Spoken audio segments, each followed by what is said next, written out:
បាទសួស្តីអ្នកនរគ្នាស្វាគមន៍មកកាន់វីដេអូថ្មីរបស់ខ្ញុំសុជាតិនៅក្នុងវីដេអូនេះខ្ញុំនឹងបញ្យល់អ្នកនរគ្នាបន្តទៀតទាក់ទងទៅនឹង Power Query ថ្ងៃនេះខ្ញុំចង់និយាយអំពី VLOOKUP ឬក៏ ALOOKUP បើសិនជាអ្នកនរគ្នានិយាយពី VLOOKUP គឺយើងនិយាយអំពី process មួយដែលយើងធ្វើការ connect តារាងពីរមិនថាតារាងនៅក្នុង file តែមួយឬក៏ file ផ្សេងគ្នាដើម្បីធ្វើការទាញយកព័ត៌មានយកមកបញ្ចូលនៅក្នុងតារាង A នៅក្នុងឧទាហរណ៍របស់ខ្ញុំនេះគឺខ្ញុំមានតារាងមួយដែលជាក់ស្ដែងគឺខ្ញុំមានតែ product code ទេអញ្ចឹងខ្ញុំចង់ដឹងថា product ហ្នឹងវាស្ថិតនៅក្នុង category អីឬក៏វាស្ថិតនៅក្នុង brand អីគេអញ្ចឹងនៅពេលដែលយើង struggle អញ្ចឹងយើងតែងតែមាន table មួយទៀតឧទាហរណ៍ថា product master ដែលយើង store រក្សាទុកព័ត៌មានទាក់ទងទៅនឹង product ដែលយើងអាចធ្វើការប្រើ VLOOKUP ដើម្បីទាញយកព័ត៌មានទាំងអស់ហ្នឹងយកមកដាក់នៅក្នុងតារាងមួយនេះគឺដែលយើងតែងតែធ្វើការបង្កើតជា column ថ្មីមួយនៅពេលដែលខ្ញុំនិយាយអំពី Power Query ខ្ញុំនិយាយអំពី option មួយដែលយើងនឹងប្រើគឺគេហៅថា merge យើងធ្វើការ merge table ពីរចូលគ្នាហើយយើងអាចធ្វើការទាញព័ត៌មានពី table មួយផ្សេងទៀតចូលមកកាន់ table របស់យើងនៅក្នុងនេះគឺខ្ញុំមាន table មួយស្អាតដែរតែជាទូទៅយើងប្រើ VLOOKUP អូខេអញ្ចឹងខ្ញុំនឹងធ្វើឲ្យអ្នកនរគ្នាមើលឥឡូវឧទាហរណ៍ខ្ញុំចុចនៅលើនេះខ្ញុំប្រើពាក្យថា brand បន្ទាប់មកខ្ញុំបើក file មួយទៀតដែលមានឈ្មោះថា product master នៅក្នុងនេះគឺខ្ញុំមាន product code ហើយអ្វីដែលខ្ញុំចង់ដឹងគឺ product brand អញ្ចឹងចុចឡើងនេះមកស្មើ VLOOKUP តោះមកយើង VLOOKUP ទៅតាម product code វាមួយមកចុច product code រហូតទៅដល់ brand ក្បៀសមួយចុចលេខ5ដោយសារវានៅជួរទី5ចុចលេខ0យក match 100%ចុច enter អញ្ចឹងឥឡូវខ្ញុំបានព័ត៌មានទាក់ទងទៅនឹង brand ឥឡូវខ្ញុំទៅ show អ្នកនរគ្នាថាយើងធ្វើអញ្ចឹងធ្វើដោយរបៀបណានៅលើ Power Query អញ្ចឹងខ្ញុំ reverse វាត្រឡប់ទៅវិញអញ្ចឹងយើងលុប brand ចោល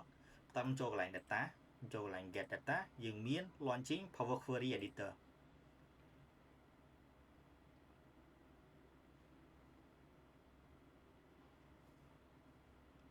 នៅក្នុង example មុនខ្ញុំបាននិយាយអំពីការ combine file ចូលគ្នាអញ្ចឹងយើងមាន file មួយឈ្មោះ daily download ឥឡូវខ្ញុំធ្វើការ add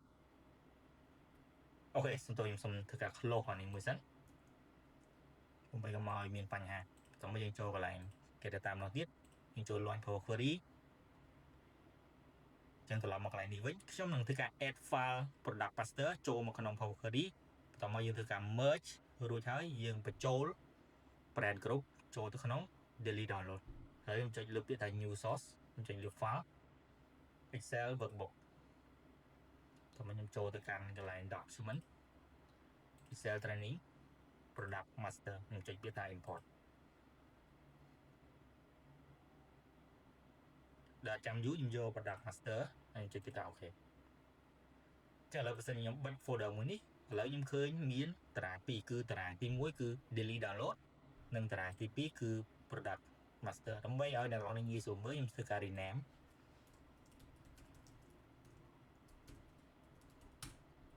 ចឹងនេះគឺជាព័ត៌មានក្នុង product អ្នកនរគ្នាដំបូងនៅពេលដែលយើងចង់ VLOOKUP នៅក្នុង Power Query ដែលយើងហៅថា merge ហ្នឹងយើងត្រូវចុចទៅលើតារាងដែលយើងចង់ merge សិនអញ្ចឹងខ្ញុំនឹងប្រើតារាងនេះដើម្បីធ្វើការ merge និងបង្កើត column មួយទៀតដែលឈ្មោះថា brand ហើយចុច refresh មិញហ្នឹងគឺអត់ពាក់ព័ន្ធទេគឺដោយសារតែនៅពេលដែល GU ម្ដង Power Query តែងតែទាមទារយើង refresh ដើម្បី get latest data អញ្ចឹងអ្នកទាំងអស់គ្នាអាចមើលទៅលើនេះបានគឺ home យើងមាន merge query អ្នកទាំងអស់គ្នាចុចលើពាក្យថា merge query តោះមកវានឹង load ចេញនៅ table 2គឺខាងលើគឺជា daily download អញ្ចឹងខ្ញុំត្រូវ select យក product code តមកខ្ញុំ select យក table ទី2អញ្ចឹង merge យើងត្រូវការ2 table អញ្ចឹងខ្ញុំ select យក table product master នៅក្នុង product master យើងមាន product code ដូចគ្នាតមកយើងចុចអូខេមុននឹងចុចអូខេអ្នកទាំងអស់គ្នាមើលពីប្រភេទជាន់សិនគឺយើងប្រើ less auto ជាន់មានន័យថា mapping product code based ទៅលើ daily download អូខេជាងចុចកន្លែងអូខេ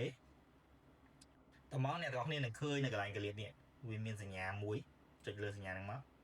តើយើងធ្វើការ dot stick សិនហេតុអីខ្ញុំធ្វើការ dot stick ព្រោះខ្ញុំអត់ចង់បាន column ទាំងអស់ហ្នឹងទេអ្វីដែលខ្ញុំចង់បានគឺ product brand ហើយមួយទៀតគឺអ្នកនរគ្នាត្រូវ dot the original column name as prefix ដល់ហ្នឹងចេញហើយចុចពាក្យថាអូខេ ឥឡូវអ្នកទាំងអស់នេះឃើញហើយគឺខ្ញុំបានធ្វើការ map data ពី product master ដែលមានព័ត៌មានទៅក្នុង product គឺ product brand ណាគឺ map ចូលទៅក្នុង table មួយនេះអញ្ចឹងនៅពេលដែលខ្ញុំធ្វើការ close file តោះមកខ្ញុំធ្វើការ reload file ម្ដងទៀតនៅក្នុង table របស់ខ្ញុំគឺលេខឡើងនៅ